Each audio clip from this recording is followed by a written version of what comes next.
दोस्तों, आप सुन रहे हैं कलम के जादूगर मुंशी प्रेमचंद की लिखी कहानी रानी सारंधा। इस कहानी के पहले भाग में आपने सुना कि कैसे रानी सारंधा ने अपने पति राजा चंपत राय की मदद की शाहजादा दारा शिकोह की फौज को हराने में। जब रानी सारंधा और राजा चंपत राय ने दारा शिकोह की फौज को हराया तो युद्ध के उपरांत उन्हें सेनापति वली बहादुर खां की लाश दिखाई देती है और उस लाश के समीप ही वली बहादुर खां का बेहद ही खूबसूरत ऐराकी घोड़ा दिखता है। राजा चंपत राय घोड़ों के शौकीन थे। उन्होंने अपने सिपाहियों को हुक्म दिया कि इस नायाब ऐराकी घोड़े को पकड़कर उनके हवाले करें। सिपाहियों ने बहुत कोशिश की लेकिन उस घोड़े पर काबू नहीं पा पाए, पर रानी सारंधा ने अपने प्यार से उस घोड़े को काबू में किया और राजा चंपत राय के हवाले किया, उन्हें भेंट किया। मुंशी प्रेमचंद कहते हैं कि बहुत अच्छा होता कि घोड़े ने सारंधा से भी निष्ठुरता की होती।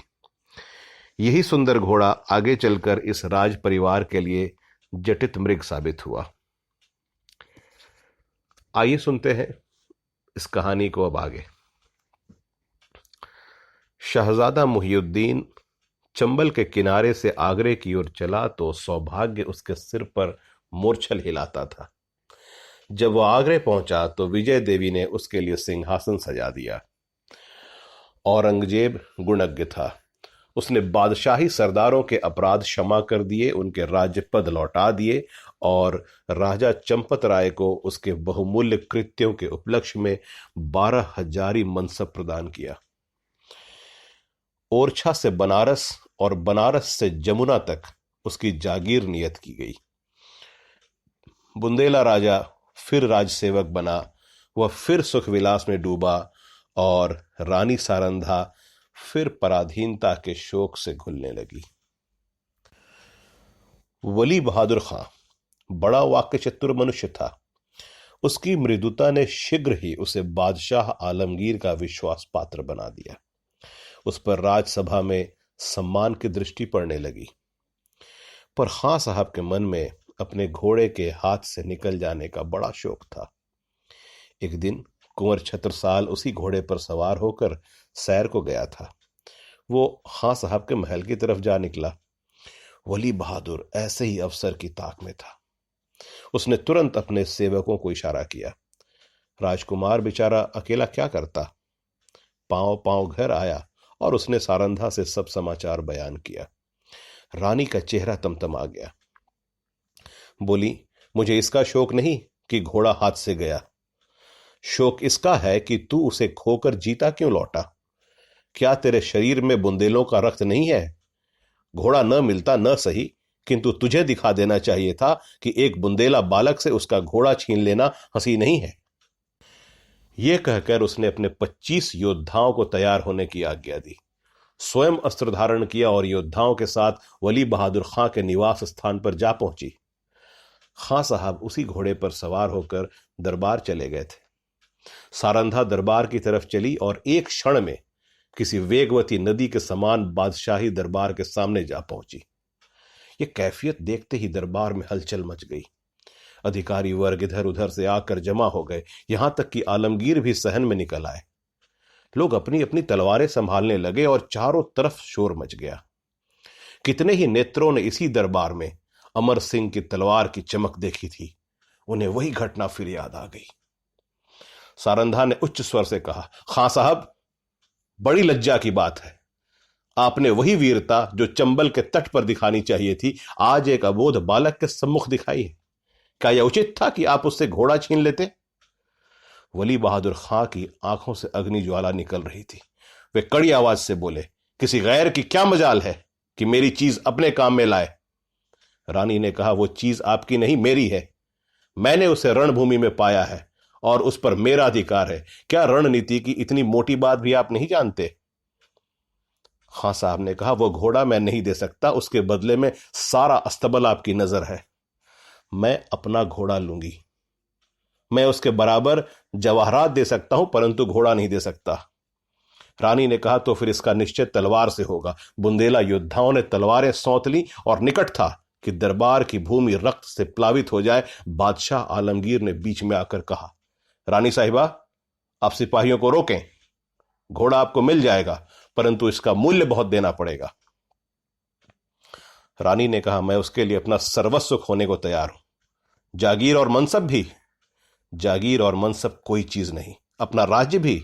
हां, राज्य भी। एक घोड़े के लिए? नहीं, उस पदार्थ के लिए जो संसार में सबसे अधिक मूल्यवान है। बादशाह ने पूछा, वो क्या है? अपनी आन। इस भांति रानी ने अपने घोड़े के लिए अपनी विस्तृत जागीर, उच्च राज और राज सम्मान सब हाथ से खोया। और केवल इतना ही नहीं, भविष्य के लिए कांटे बोए। इस घड़ी से अंत दशा तक चंपत राय को शांति न मिली। राजा चंपत राय ने फिर ओरछे के किले में पदार्पण किया।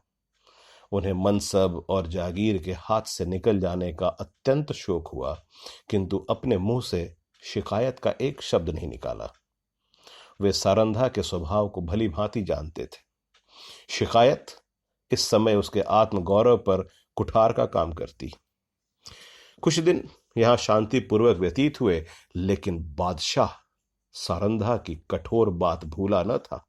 वो क्षमा करना जानता ही न था। ज्यों ही भाइयों की ओर से निश्चिंत हुआ, उसने एक बड़ी सेना चंपत राय का गर्व चूर करने के लिए भेजी और 22 अनुभवशील सरदार इस मुहिम पर नियुक्त कर दिए।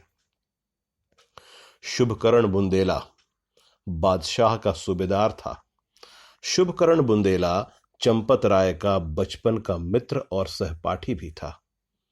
उसने चंपत राय को परास्त करने का बीड़ा उठाया और भी कितने ही बुंदेला सरदार राजा से मुंह मोड़कर बादशाही सूबेदार से आ मिले। एक घोर संग्राम हुआ। भाइयों की तलवारें रक्त से लाल हुईं। हालांकि इस समर में राजा को विजय प्राप्त तो हुई, लेकिन उसकी शक्ति हमेशा के लिए क्षीण हो गई। निकटवर्ती बुंदेला राजा, जो चंपत राय के बाहुबल थे, बादशाह के कृपा आकांक्षी बन बैठे। साथियों में कुछ तो काम आए, कुछ दगा कर गए। यहां तक कि निज संबंधियों ने भी आंखें चुरा ली। परंतु इन कठिनाइयों में भी चंपत राय ने हिम्मत नहीं हारी, धीरज न छोड़ा। उन्होंने ओरछा छोड़ दिया और वे 3 वर्ष तक बुंदेलखंड के सघन पर्वतों पर छिपे फिरते रहे। बादशाही सेनाएं शिकारी जानवरों की भांति सारे देश में मंडरा रही थीं। आए दिन राजा का किसी न किसी से सामना हो जाता था। सारंधा सदैव उनके साथ रहती और उनका साहस बढ़ाया करती। बड़ी बड़ी आपत्तियों में जबकि धैर्य लुप्त हो जाता और आशा साथ छोड़ देती है, आत्मरक्षा का धर्म उसे संभाले रहता है। 3 साल के बाद अंत में बादशाह के सूबेदारों ने आलमगीर को सूचना दी कि इस शेर का शिकार आपके सिवाय और किसी से न होगा। बादशाह का जवाब आया कि सेना को हटा लो और घेरा उठा लो। राजा ने समझा संकट से छुटकारा मिला और राजा ओरछा वापस आ गए, पर वह बात शीघ्र ही भ्रमात्मक सिद्ध हो गई। आज 3 सप्ताह से बादशाही सेना ने ओरछा घेर रखा है। जिस तरह कठोर वचन हृदय को छेद डालते हैं, उसी तरह तोप के गोलों ने दीवारों को छेद डाला है। किले में 20,000 आदमी घिरे हुए हैं, लेकिन उनमें आधे से अधिक स्त्रियां और उनसे कुछ ही कम बालक हैं। मर्दों की संख्या दिनों दिन कम होती जाती है। आने जाने के मार्ग चारों तरफ से बंद हैं, हवा का भी गुजर नहीं। रसद का सामान बहुत कम रह गया है। स्त्रियां पुरुषों और बालकों को जीवित रखने के लिए खुद उपवास करती हैं। लोग बहुत हताश हो रहे हैं। औरतें सूर्य नारायण की ओर हाथ उठा उठा कर शत्रु को कोसती हैं। बालक मारे क्रोध के दीवार की आड़ से शत्रुओं पर पत्थर फेंकते हैं, जो मुश्किल से दीवार के उस पार जा पाते हैं। राजा चंपत राय स्वयं ज्वर से पीड़ित हैं, बुखार से पीड़ित हैं। उन्होंने कई दिनों से चारपाई नहीं छोड़ी। उन्हें देखकर लोगों को कुछ ढाढ़स होता था, लेकिन उनकी बीमारी से सारे किले में नैराश्य छाया हुआ है। राजा ने सारंधा से कहा, आज शत्रु जरूर किले में घुस आएंगे। सारंधा ने कहा, ईश्वर न करे कि इन आंखों से वो दिन देखना पड़े। राजा ने जवाब दिया, मुझे बड़ी चिंता इन अनाथ स्त्रियों और बालकों की है। गेहूं के साथ घुन भी पिस जाएंगे। सारंधा ने कहा, हम लोग यहां से निकल जाएं तो कैसा रहे? जवाब मिला, इन अनाथों को छोड़कर? हां, इस समय इन्हें छोड़ देने में ही कुशल है। हम न होंगे तो शत्रु इन पर कुछ दया ही करेंगे। राजा ने कहा, नहीं, ये लोग मुझसे न छोड़े जाएंगे। मर्दों ने अपनी जान हमारी सेवा में अर्पण कर दी है। उनकी स्त्रियों और बच्चों को मैं कदापि नहीं छोड़ सकता। सारंधा ने जवाब दिया, लेकिन यहां रहकर हम उनकी कुछ मदद भी तो नहीं कर सकते। राजा ने कहा, उनके साथ प्राण तो दे सकते हैं। मैं उनकी रक्षा में अपनी जान लड़ा दूंगा। उनके लिए बादशाही सेना की खुशामद करूंगा, कारावास की कठिनाइयां सहूंगा, किंतु इस संकट में उन्हें छोड़ नहीं सकता। सारंधा ने लज्जित होकर सिर झुका लिया और सोचने लगी, निस्संदेह प्रिय साथियों को आग की आंच में छोड़कर अपनी जान बचाना घोर नीचता है। मैं कैसे ऐसे स्वार्थ में अंधी हो गई हूं?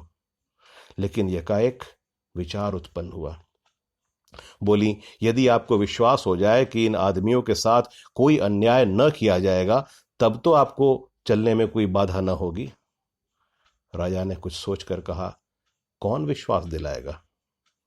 सारंधा ने जवाब दिया, बादशाह के सेनापति का प्रतिज्ञा पत्र। हां, तब मैं आनंद के साथ चलूंगा। सारंधा विचार सागर में डूबी। बादशाह के सेनापति से क्यों कर यह प्रतिज्ञा कराऊं? कौन यह प्रस्ताव लेकर वहां जाएगा और निर्दयी ऐसी प्रतिज्ञा करने ही क्यों लगे? उन्हें तो अपनी विजय की पूरी आशा है। मेरे यहां ऐसा नीति कुशल, वाक्पटु, चतुर कौन है जो इस दुस्तर कार्य को सिद्ध करे? हां, छत्रसाल चाहे तो कर सकता है। उसमें ये सब गुण मौजूद हैं। इस तरह मन में निश्चय करके रानी ने छत्रसाल को बुलाया। ये उसके चारों पुत्रों में बुद्धिमान और साहसी था। रानी उसे सबसे अधिक प्यार करती थी। जब छत्रसाल ने आकर रानी को प्रणाम किया तो उनके कमल नेत्र सजल हो गए और हृदय से दीर्घ निश्वास निकल गया। माता, मेरे लिए क्या आज्ञा है? रानी ने पूछा, आज लड़ाई का क्या ढंग है? छत्रसाल ने जवाब दिया, हमारे 50 योद्धा अब तक काम आ चुके हैं। रानी ने जवाब दिया, बुंदेलों की लाज अब ईश्वर के ही हाथ है। हाँ मां, हम आज रात को छापा मारेंगे। रानी ने संक्षेप में अपना प्रस्ताव छत्रसाल के सामने उपस्थित किया और कहा, यह काम किसे सौंपा जाए? छत्रसाल ने जवाब दिया, मुझको। तुम इसे पूरा कर दिखाओगे? हां, मुझे पूर्ण विश्वास है। अच्छा, जाओ, परमात्मा तुम्हारा मनोरथ पूरा करे। छत्रसाल जब चला तो रानी ने उसे हृदय से लगा लिया और तब आकाश की ओर दोनों हाथ उठाकर कहा, हे दयानिधि, मैंने अपना तरुण और होनहार पुत्र बुंदेलों की आन के आगे भेंट कर दिया। अब इस आन को निभाना तुम्हारा काम है। मैंने बड़ी मूल्यवान वस्तु अर्पित की है प्रभु, इसे स्वीकार करो। दूसरे दिन प्रातःकाल सारंधा स्नान करके थाल में पूजा की सामग्री लिए मंदिर को चली। उसका चेहरा पीला पड़ गया था और आंखों तले अंधेरा छाया जाता था। वो मंदिर के द्वार पर पहुंची थी कि उसके थाल में बाहर से आकर एक तीर गिरा। तीर की नोक पर एक कागज का पुर्जा लिपटा हुआ था। सारंधा ने थाल मंदिर के चबूतरे पर रख दिया और पुर्जे को खोलकर देखा तो आनंद से चेहरा खिल गया। लेकिन यह आनंद क्षण भर का था। हाय, इस पुर्जे के लिए मैंने अपना प्रिय पुत्र हाथ से खो दिया है। कागज के टुकड़े को इतने महंगे दामों में किसने लिया होगा? मंदिर से लौटकर सारंधा राजा चंपत राय के पास गई और बोली, प्राणनाथ, आपने जो वचन दिया था उसे पूरा कीजिए। राजा ने चौंक कर पूछा, तुमने अपना वादा पूरा कर लिया? रानी ने वह प्रतिज्ञा पत्र राजा को दे दिया। चंपत राय ने उसे गौर से देखा और बोले, अब मैं चलूंगा और ईश्वर ने चाहा तो एक बार फिर शत्रुओं की खबर लूंगा। लेकिन सारंग, सच बताओ, इस पत्र के लिए क्या देना पड़ा है? रानी ने कुंठित स्वर से कहा, बहुत कुछ। सुनू तो। रानी ने कहा, एक जवान पुत्र। राजा को बाण सा लग गया। पूछा, कौन? अंगद राय? नहीं। रतन शाह? नहीं। छत्रसाल? हां। जैसे कोई पक्षी गोली खाकर परों को फड़फड़ाता है और तब बेदम होकर गिर पड़ता है, उसी भांति चंपत राय पलंग से उछले और फिर अचेत होकर गिर पड़े। छत्रसाल उनका परम प्रिय पुत्र था। उनके भविष्य की सारी कामनाएं उसी पर अवलंबित थीं। जब चेत हुआ तब बोले, सारन, तुमने बुरा किया। अंधेरी रात थी। रानी सारंधा घोड़े पर सवार चंपत राय को पालकी में बैठाए किले के गुप्त मार्ग से निकली जाती थी। आज से बहुत काल पहले एक दिन ऐसी ही अंधेरी दुखमयी रात्रि थी। तब सारंधा ने शीतला देवी को कुछ कठोर वचन कहे थे। शीतला देवी ने उस समय जो भविष्यवाणी की थी वह आज पूरी हुई।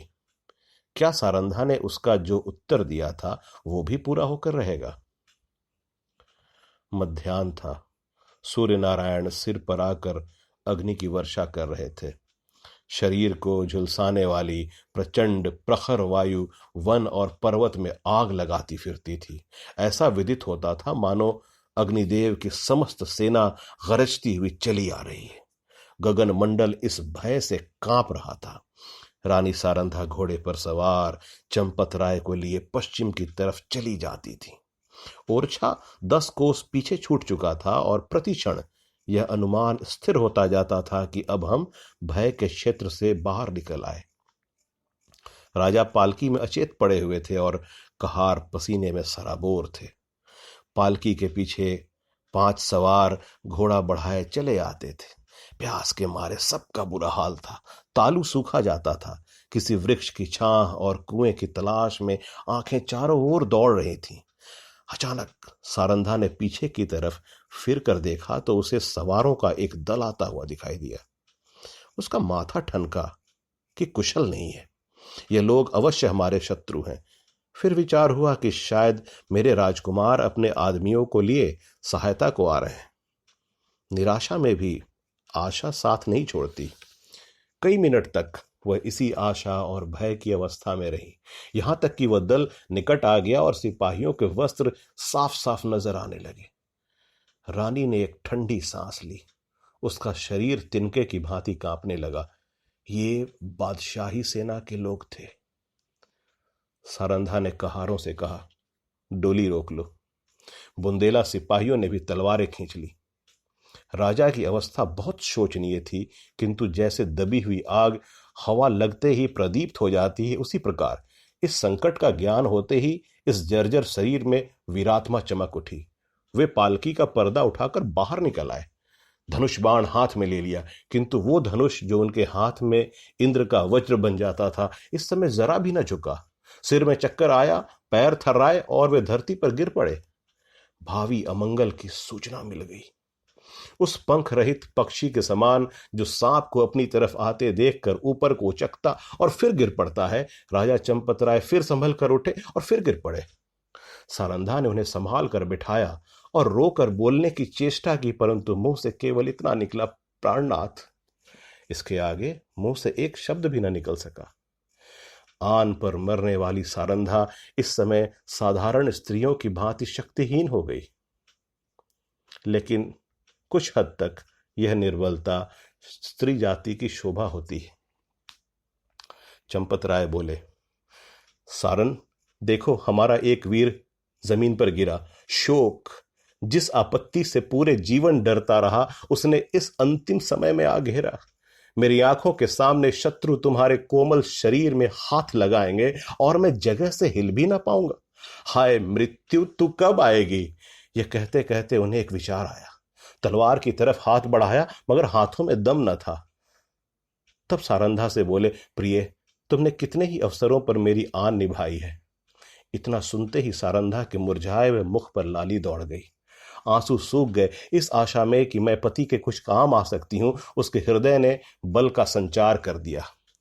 वह राजा की ओर विश्वास के भाव से देखकर बोली, ईश्वर ने चाहा तो मरते दम तक निभाऊंगी। रानी ने समझा राजा मुझे प्राण देने का संकेत कर रहे हैं। चंपत राय ने कहा, तुमने मेरी बात कभी नहीं टाली। सारंधा ने जवाब दिया, मरते दम तक न टालूंगी। राजा ने कहा, यह मेरी अंतिम याचना है, इसे अस्वीकार न करना। सारंधा ने तलवार को निकालकर अपने वक्ष स्थल पर रख लिया और कहा, यह आपकी आज्ञा नहीं है, यह मेरी हार्दिक अभिलाषा है कि मरूं तो यह मस्तक आपके पद कमलों पर हो। चंपत राय ने जवाब दिया, तुमने मेरा मतलब नहीं समझा। क्या तुम मुझे इसलिए शत्रुओं के हाथ में छोड़ जाओगी कि मैं बेड़ियां पहने हुए दिल्ली की गलियों में निंदा का पात्र बनूं? रानी ने जिज्ञासा की दृष्टि से राजा को देखा। वह उनका मतलब न समझी। मैं तुमसे एक वरदान मांगता हूं, सहर्ष मांगिए। राजा ने कहा, यह मेरी अंतिम प्रार्थना है, जो कहूंगा करोगी? सिर के बल करूंगी। देखो, तुमने वचन दिया है, इनकार न करना। रानी ने कांप कर कहा, आपके कहने की देर है। राजा ने कहा, अपनी तलवार मेरी छाती में चुभा दो। रानी के हृदय पर वज्रघात सा हो गया। बोली, जीवननाथ। इसके आगे वो और कुछ न बोल सकी। आंखों में निराशा छा गई। मैं बेड़ियां पहनने के लिए जीवित रहना नहीं चाहता। रानी ने कहा, मुझसे यह कैसे होगा? पांचवां और अंतिम सिपाही धरती पर गिरा। राजा ने झुंझला कर कहा, इसी जीवन पर आन निभाने का गर्व था। बादशाह के सिपाही राजा की तरफ लपके। राजा ने नैराश्यपूर्ण भाव से रानी की ओर देखा। रानी क्षण भर अनिश्चित रूप से खड़ी रही, लेकिन संकट में हमारी निश्चयात्मक शक्ति बलवान हो जाती है। निकट था कि सिपाही लोग राजा को पकड़ लें कि सारंधा ने दामनी की भांति लपक कर तलवार राजा के हृदय में चुभा दी। खच! प्रेम की नाव प्रेम के सागर में डूब गई। राजा के हृदय से रुधिर की धारा निकल रही थी, पर चेहरे पर शांति छाई हुई थी। कैसा हृदय है! वो स्त्री जो अपने पति पर प्राण देती थी, आज उसकी प्राण घातिका है। जिस हृदय से आलंगित होकर उसने यौवन सुख लूटा, जो हृदय उसकी अभिलाषाओं का केंद्र था, जो हृदय उसके अभिमान का पोषक था, उसी हृदय को सारंधा की तलवार छेद रही है। किसी स्त्री की तलवार से ऐसा काम हुआ है? आह, आत्माभिमान का कैसा विषादमय अंत है। उदयपुर और मारवाड़ के इतिहास में भी आत्मगौरव की ऐसी घटनाएं नहीं मिलती। बादशाही सिपाही सारंधा का यह साहस और धैर्य देखकर दंग रह गए। सरदार ने आगे बढ़कर कहा, रानी साहिबा, खुदा गवाह है, हम सब आपके गुलाम हैं। आपका जो हुक्म हो उसे बसरो चश्म बजा लाएंगे। सारंधा ने कहा, अगर हमारे पुत्रों में से कोई जीवित हो तो ये दोनों लाशें उसे सौंप देना। यह कहकर उसने वही तलवार अपने हृदय में चुभा ली। जब वह अचेत होकर धरती पर गिरी, उसका सिर राजा चंपत राय की छाती पर था। दोस्तों, बस इतनी सी थी ये कहानी। उम्मीद करता हूं कि ये कहानी आपको पसंद आई होगी। फिर मिलूंगा एक और ऐसी ही अच्छी कहानी के साथ। तब तक के लिए जय हिंद, जय भारत।